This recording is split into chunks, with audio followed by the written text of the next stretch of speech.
Bismillahirrahmanirrahim. Assalamualaikum warahmatullahi wabarakatuh. Nama saya Ted Buku Albar, Imam Gofar, Fakultas Teknik, Prodi Teknik Elektro, kelas TE1B. Di sini saya akan menjelaskan sedikit tentang pengertian tayamum dan melakukan prakteknya. Tayamum adalah tindakan menyucikan diri tanpa menggunakan air dalam Islam, yaitu dengan menggunakan pasir atau debu. Secara literatur atau bahasa, tayamum bermakna al-qads wa al-tawajuh yang bermaksud mengarahkan.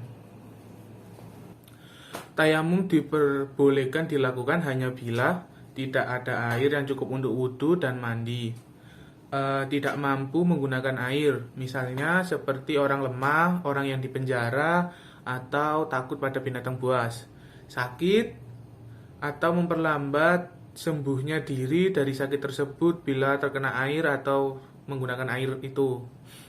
Yang selanjutnya, jumlah air sedikit dan lebih dibutuhkan untuk menyambung hidup seperti minum atau kebutuhan lainnya.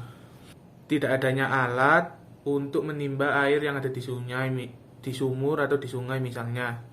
Takut habisnya waktu untuk berwudu sedangkan sumber mata airnya terletak jauh pada tempat sholat. Kondisi yang sangat dingin dengan persyaratan tertentu. Rukun tayamum ada 4, yaitu niat bersamaan dengan sapuan pertama. Yang kedua, mengusap seluruh bagian wajah dengan tanah atau debu yang ada di telapak tangan. Yang ketiga, mengusap kedua tangan sampai siku bergantian. Dan yang terakhir, keempat, tertib. Sedangkan sunnah untuk tayamum ada 3, membaca bismillah pada awal sebelum melakukan tayamum. Yang kedua, meniup kedua telapak tangan setelah mendapatkan debu, atau bisa juga dengan menempukkan kedua tangan. Dan yang ketiga, mendahulukan anggota tubuh bagian kanan daripada sebelah kirinya. Sedangkan tayamum dapat dibatalkan dengan 3 hal, yaitu semua hal yang membatalkan wudhu. Yang kedua, melihat air yang cukup untuk digunakan untuk berwudhu, misalkan menemukan sumber mata air atau yang cukup untuk berwudhu lah. Dan yang ketiga, ridho.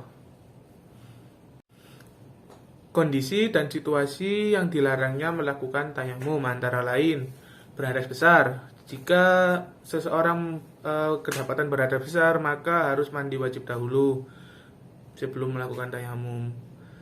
Jika kondisi sudah ditemukan air yang berlimpah, maka wajib untuk mandi.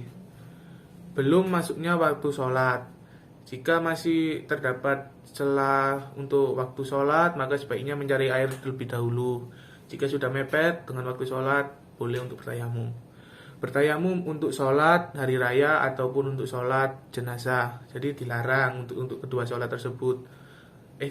tersebut.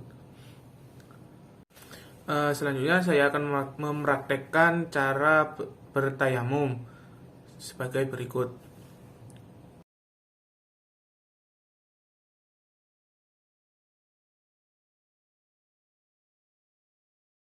Membaca bismillah terlebih dahulu. Setelah itu menepukkan tangan kepada dinding untuk mengambil debu atau tanah. Usap ke seluruh bagian wajah. Setelah itu membaca niat. Nawaitu tayamum listibahatis sholati fardhu lillahi ta'ala. Setelah itu meletakkan kedua tangan di atas debu yang berbeda untuk diusapkan ke kedua tangan sampai siku secara bergantian, didahulukan bagian kanan.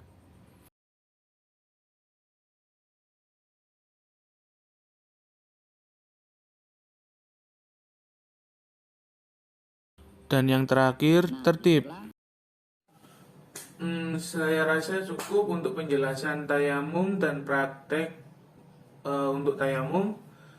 Sekian dari saya, mohon maaf apabila terdapat kesalahan. Wassalamualaikum warahmatullahi wabarakatuh.